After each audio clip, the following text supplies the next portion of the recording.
Criticism of the Church. The history of the Church is a history not only of God, but also of man, a history with ups and downs, with light and shadow. It is a history about sinners and saints. It has always been this way, and it always will be. The Church isn't holy because all her members here on earth are holy, but rather, as we already know, because of her origin, her ultimate end, and because in her are found all the means to reach holiness. So in the history of the Church, we find not only holiness, but also a great many sins. And this makes her an easy target for her critics. Three things, however, stand out in some of the criticism. First, the picture that is presented is often one-sided. The bad is being reported, the good often forgotten or ignored. This is not specific to church-related news. If somewhere 1,000 people protest peacefully and one person goes on a destructive rampage, the 1,000 people are suddenly uninteresting, and all eyes, microphones, and cameras are directed at the person running amok. This is what we as viewers and readers apparently want, but we should be aware it distorts the picture. The first problem, then, can be one-sidedness. The second thing that we frequently find in reports about the Church is strange nonsense. Strange nonsense arises when A, people reporting know too little about the matter, or B, if they engage in oversimplifications, painting black and white pictures of complex issues.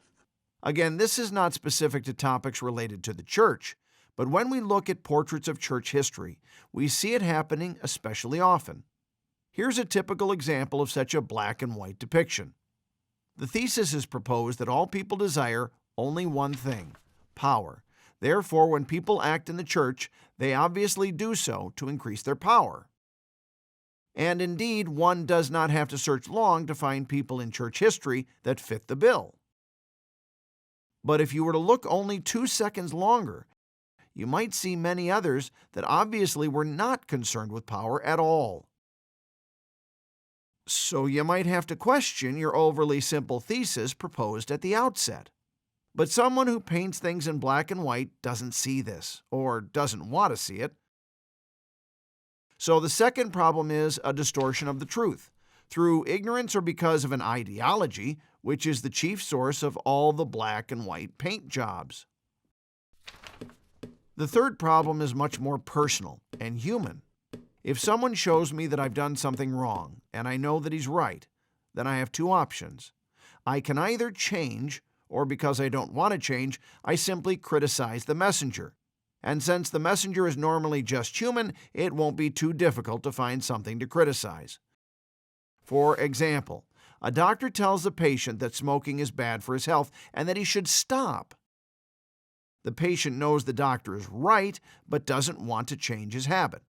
And seeing that the doctor is also a smoker, he responds, "No, I won't stop because you smoke as well." The doctor in this case is certainly setting a bad example, but smoking isn't any healthier for me just because the doctor is a smoker. Because whether a certain message is true or false does not depend on whether the messenger himself is living according to it. And this problem is also observable when it comes to the message of the church. Just because those that preach it are themselves mere mortals and sinners, one shouldn't rob oneself of the truth that is found in their message. These 3 points should be kept in mind when looking at the very human aspect of the history of the church. A history indeed of sinners, but also of saints. And maybe for personal growth and progress, it would be better to imitate the lives of the saints rather than throw their message out on account of the weakness of sinners.